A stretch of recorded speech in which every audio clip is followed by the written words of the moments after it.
amazing to see so many faces. My name is Jane Martin, and I'm the organist and choir director here at St. Paul's. On behalf of myself, Pastor Rob Blizzard, and the entire staff of St. Paul's, we warmly welcome you for this very special event. Today we celebrate the renovation of our beloved pipe organ, which has inspired, delighted, and supported congregations, choirs, bridal parties, and the bereaved for many generations in this church.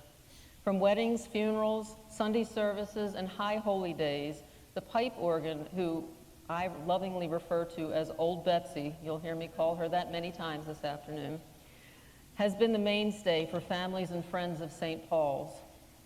Today you will hear her at her best. Through the generous gift of their time and talents, 5 organists will bless us with a variety of musical selections, which highlight the versatility and grandeur of this instrument. Please thank them now for their participation in this landmark event.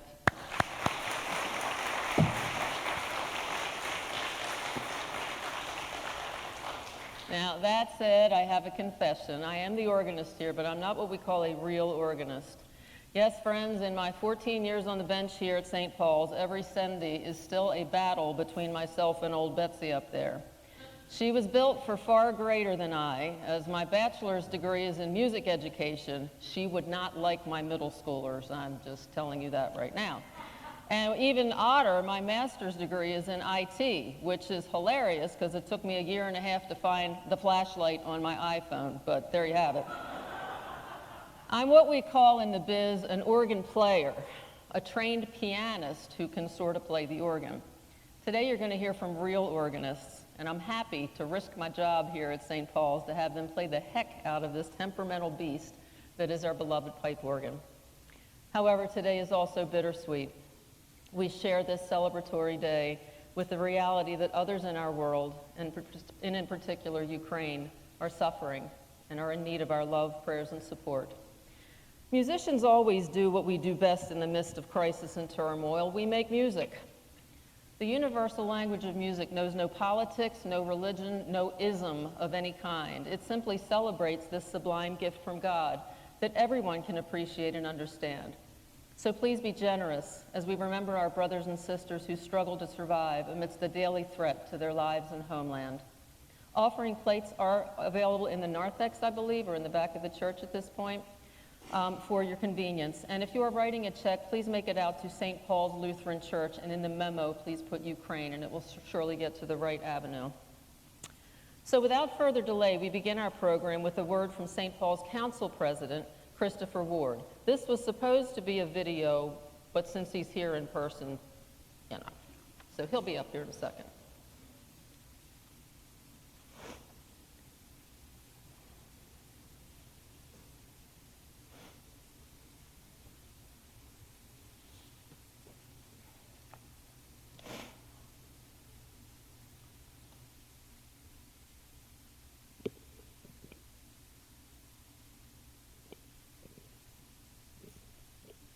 Can everybody hear me?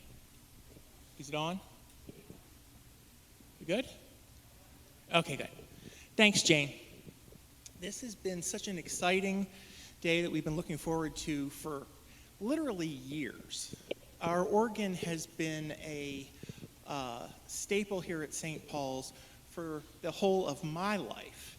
And I know we'll hear later from John talking about some of the history of our beautiful pipe organ.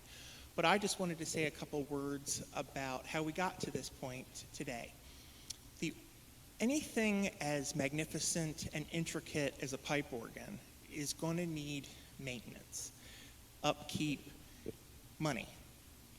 And many churches have chosen over the years to take theirs out. And St. Paul's, as a faith community, decided that we want to keep ours not only playing, but playing magnificently.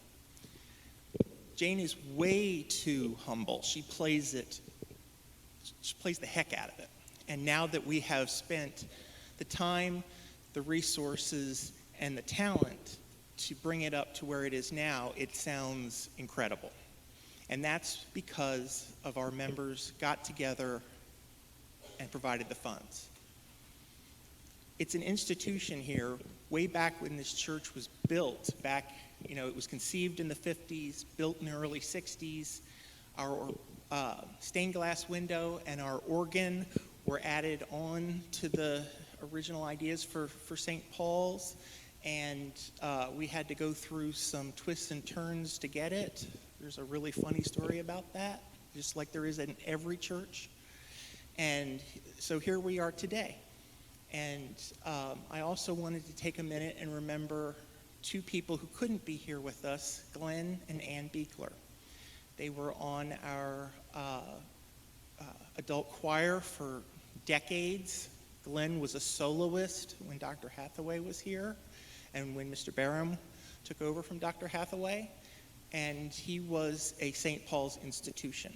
They have sadly gone home to be with Jesus, but we remember them. There will be a plaque up in the loft memorializing the gifts that they left in their will that have supported this renovation. So I know everybody came to hear the organ, so I'm going to quit talking, but I just wanted to thank everybody for coming out and thank all of the members of St. Paul's for making today possible. Thanks.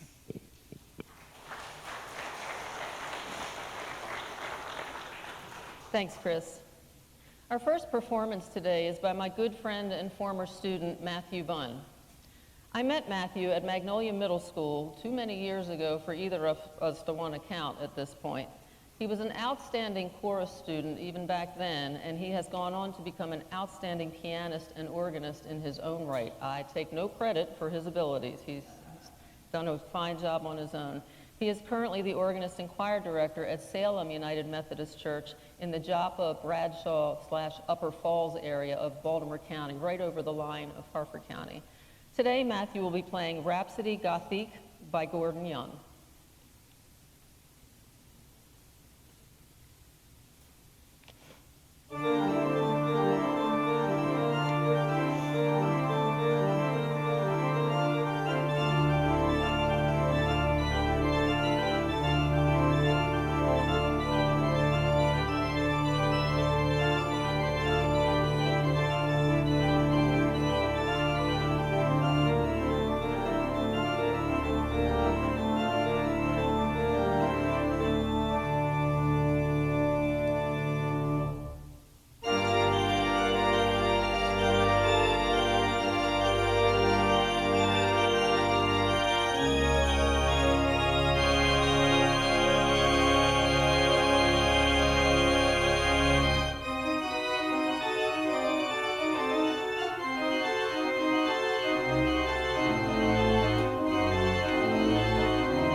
My third child, so we're both very proud of you.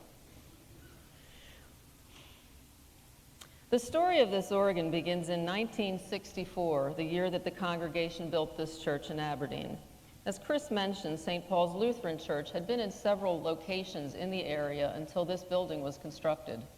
On the screen, you see a very blurry contract the church made with the Mudler Hunter Organ Company of Philadelphia back in 1991, that's almost 30 years after the organ was built, to replace the original console. The console is the part that we play. All the guts and the pipes are separate. The console is the actual instrument. So at that point, this was the second incarnation of this organ. And as you can see, if you can read that real carefully, that reincarnation cost $45,000, which in 1991 was a lot of money. This incarnation of the organ is the one that I met 14 years ago, and also the one that needed refurbishment so badly 2 years ago. The mastermind behind the installation of the original organ was none other than the legendary Dr. William Hathaway. Depending on their age, congregants of St. Paul's have unique and varied opinions and memories of Dr. Hathaway.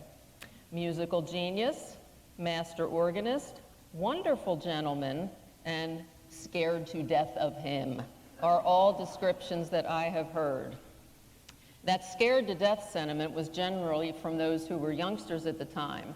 One person even shared that Dr. Hathaway threatened to throw him over the loft rail if they even so much as breathed on the organ. But let's hear from someone who's not only been at St. Paul's from the beginning, but was also instrumental, and I pardon that pun, I just didn't intend that, in bringing the organ and Dr. Hathaway to St. Paul's, and that's our own John Bloomquist. He also was on video, but that didn't work, so he's live here with us today.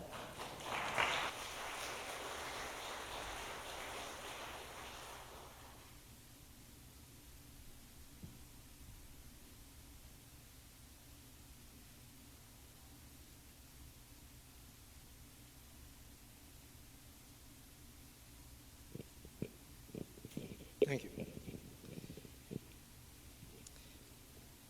When we moved from the old church over here, our organist at that time made it very clear that he was not a trained organist and we should get somebody that was actually trained to play the organ. Now, our organist was Monty Coleman. He was a mathematician at Aberdeen Proving Ground, at Ballistics Research Lab, and he programmed computers.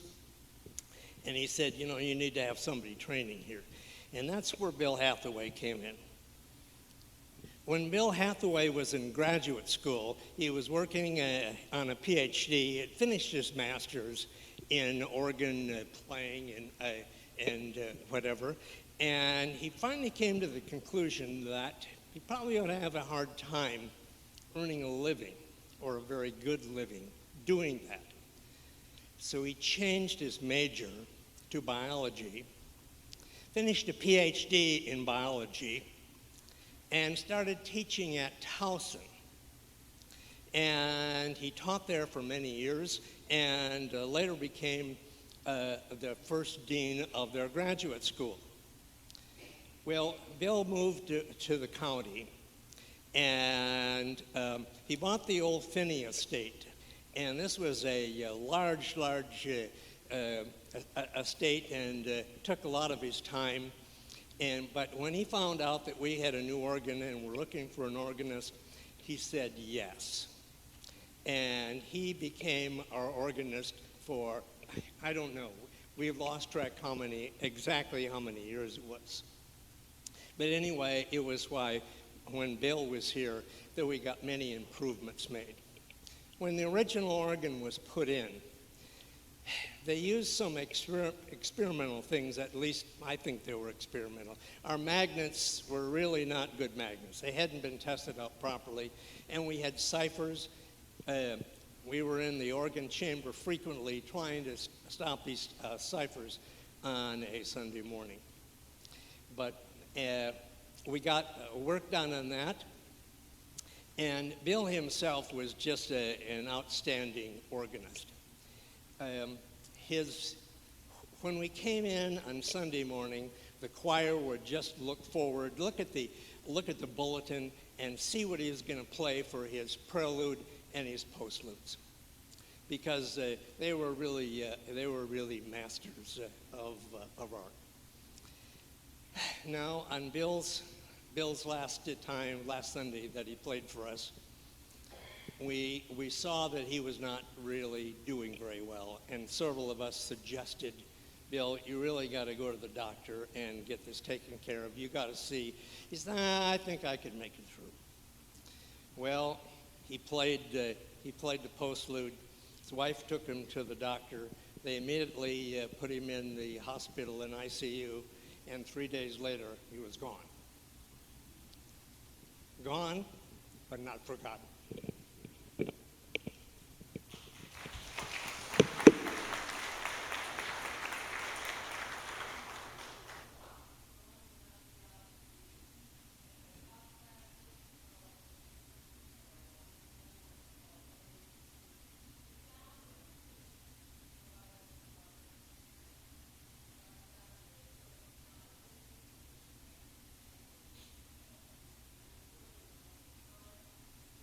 About his contribution, to the musical history of St. Paul's. Thank you, John. No one in the world knows more about the organ or St. Paul's in general than John, and we're very grateful for you.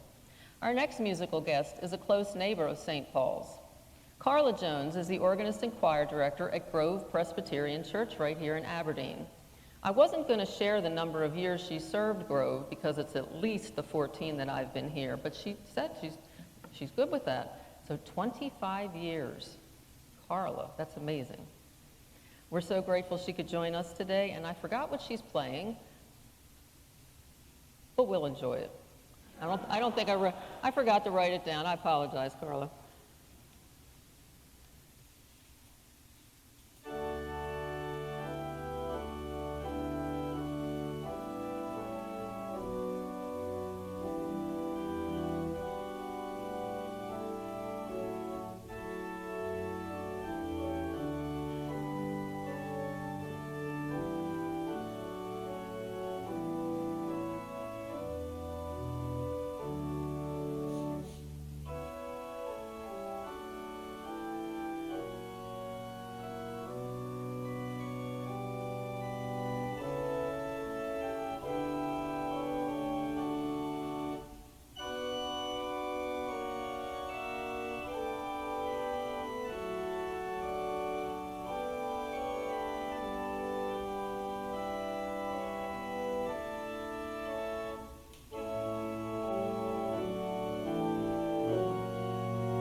softer side. The mightiest postlude. Of course, one of the main functions of a church organ is to accompany congregational singing and support the church choir in their weekly anthems. St. Paul's organ has surely done that over the years. This photo, that one, shows the legendary Dr. Hathaway at his perch on the organ bench, leading the choir in what looks like a very intense anthem, at least from my perspective. As an aside, that organ that you see there is not the one that's being played. That's the original console. The one that we have now is the 1991 version. Organists / choir directors are always tasked, you need to think about this, with a nearly impossible trifecta every time the choir is singing. You got to play the organs with your hands and your feet. You know, that pedal thing. So you're going 3 ways to Sunday that way. And then you got to direct the choir with your head, okay? And your facial expressions like more, or shh, that kind of. It's a trifecta. And sing all of the parts in the anthem for the person that didn't show up that day. So it's not an easy job. I believe that we're the original multitaskers. Our next multitasker hails from Govins Presbyterian Church in Baltimore. Marie Harrington and Matthew as well represent the future of traditional church music. Finding a church organist these days is often a futile job for many churches. There simply aren't that many people who play anymore.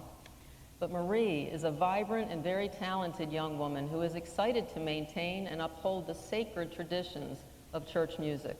We're grateful not only for her presence with us today, but for her commitment to traditional liturgical music. Marie will be playing the march from Verdi's Aida.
Thank you, Marie. The Govins Church is indeed very blessed to have you at the organ bench. I was going to tell her that she reminds me of me at a much younger age, but I didn't want to, like, frighten you. But, like, this is your future. Whew.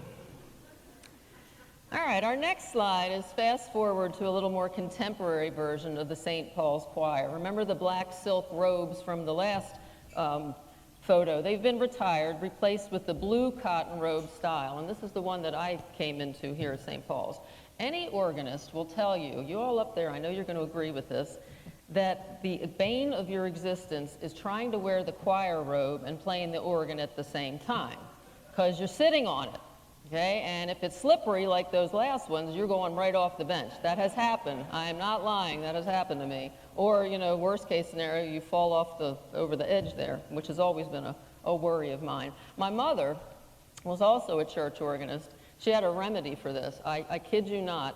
Since you only see the organist from the waist up anyway, even in videos like this, she cut the whole thing off. sewed it up, and went about her business. This photo on the screen is bittersweet for me as well, because quite a few of these folks in the choir, these folks were in the choir when I first came to St. Paul's, and some are no longer with us for some reason or another. Some have passed on, some have moved away. Please note the handsome gentleman up there on the top row, second from the left. That's Glenn Beekler, who Chris mentioned earlier. And Chris kind of stole my thunder here. I was going to tell him that Glenn Beekler, to whom this event and his wife Ann is dedicated, he was a tenor extraordinaire and a soloist in his own right. And Glenn was very devoted to the music program at St. Paul's. And I'll tell you, he always lets you know when you were making a mistake. He was right.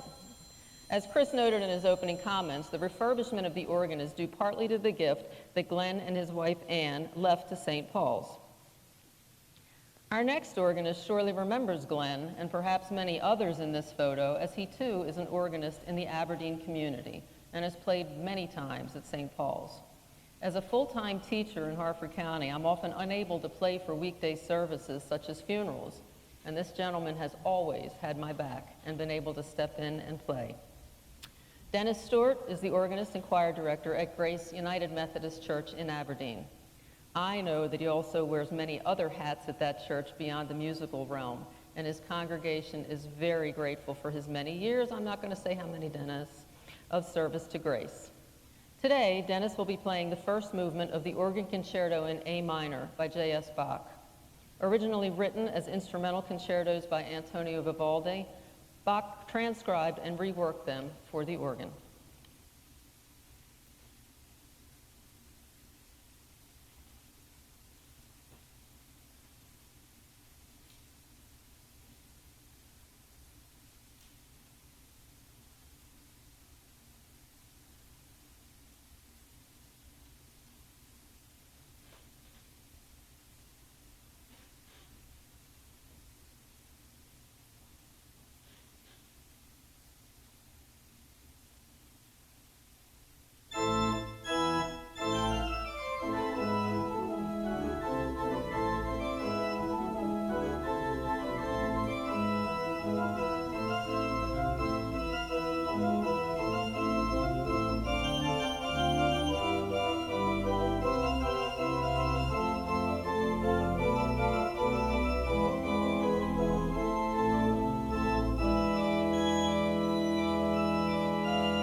figure this out before we're done this afternoon. Our next photo kind of is another choir photo, I believe. Gone are the days, for the most part, when the organist and the choir director were two different jobs. In my 45 years doing this, and clearly Dr. Hathaway's too, those jobs are combined. I told you before that we multitask. The photo you see here is my solution to having enough people to perform a Christmas cantata every year. Those of you at St. Paul's know this situation. I'm also the organist choir director at the Presbyterian Church of Haverty Grace, and there's some Sunday mornings I swear I need a helicopter to get from one place to the next in time, but it's not in the budget, so I guess we're not going there. That said, it's a great blessing to have two choirs that love to sing together. They do. They get along. They joke together. It's wonderful. And unite as one for the annual cantata. Public service announcement here on behalf of all of my organist colleagues here today. If you like to sing, join your church choir. If we hear one more time, I'm just not sure, I just can't sing, that's why we're here. That's what you pay us for. We will figure out the rest. Join the choir. Our next organist, unfortunately, Ben Bellner is the organist at Arnolia United Methodist Church in Parkville. He was taken ill this morning and is not able to be with us today. So we're kind of going to Plan B today. The very, very talented Miss Marie Harrington also can sing the daylights out of me, so she's going to come up and sing a hymn that we're most familiar with, Be Still My Soul, and I'm going to hop over to the piano and accompany her. After that, Matthew Bunn is going to go back to the organ and play something. I don't know what, but something.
it occurred to me when he was playing, and this needs to be said, Matthew wrote that piece.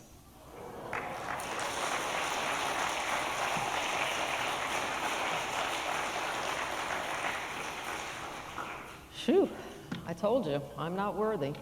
We should be at the cartoon, that's where we should be, of the poor pipe organ in distress.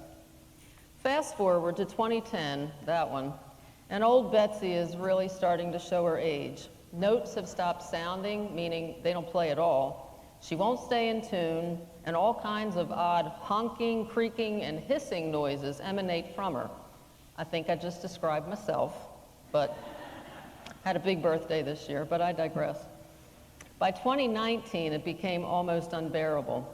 Old Betsy kind of sounded like she belonged playing the background music to a carnival merry-go-round instead of glorifying God in our church. The decision was then made to look into options for repair or, God forbid, replacement. It was that bad. Replacement with an all-digital version made sense, but it was very, very expensive, and it would not maintain the integrity of the original pipe organ. Basically, the pipes would be decorative and nothing else. A hybrid version, kind of half pipes, half digital, was also discussed, but the conversion was difficult because of the placement of the organ and, of course, very costly. Ultimately, we opted for Betsy to have the ultimate makeover. In human terms, she got a facelift, a tummy tuck, and total joint replacements. Sign me up. Without boring you with the technical terms, all but one section of the organ was to be repaired and replaced with new parts and pieces by Patrick Murphy Organ Company in Pennsylvania. And then, March 11th, 2019 came around, and with it, a global pandemic. The church was shut down, and the organ remained silent for months. Despite that, and the many challenges faced by our church and its members during the COVID-19 pandemic, the needed funds were raised, and the repairs began, beginning with the removal of the console. That, my friends, is a miracle that we were able to do that, and I can't thank you enough. Sitting from your home, the organ not even playing, and donating. We thank you so much. So what you see on the screen now, never have I ever had a more surreal moment than seeing the cherry picker pull the organ up over the loft rail, plop it down here in the sanctuary, and roll it out the back door. These photos capture the moment, but you kind of had to been there for that. Woo.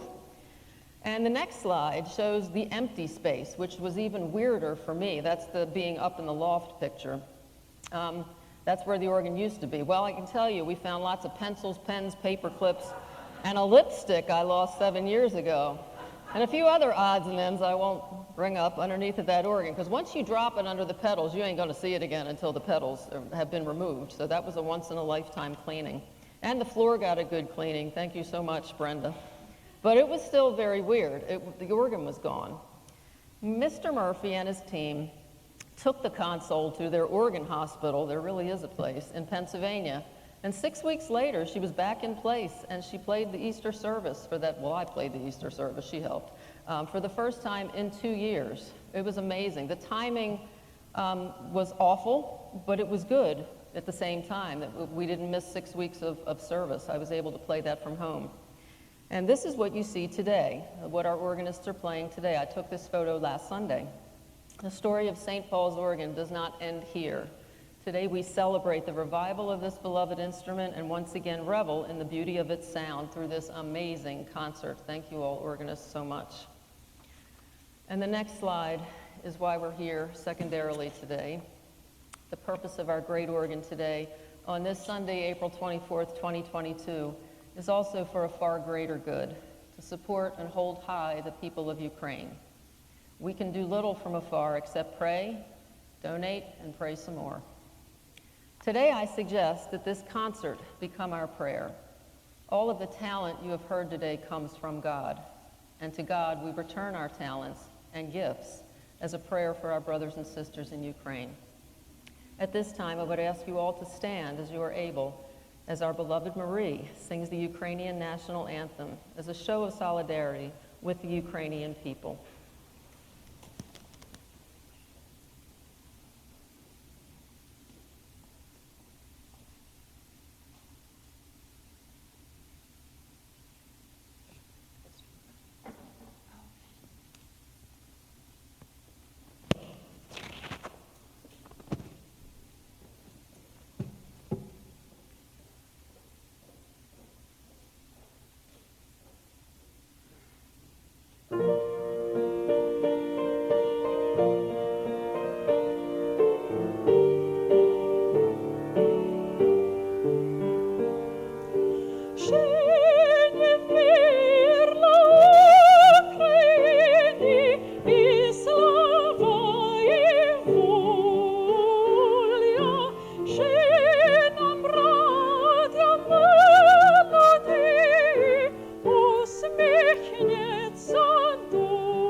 And now I invite you to, I'm Pastor Rob, thank you all for coming. Now I invite you to remain standing and join your voices as we lift our own prayer to the people of Ukraine. Let there be peace on earth.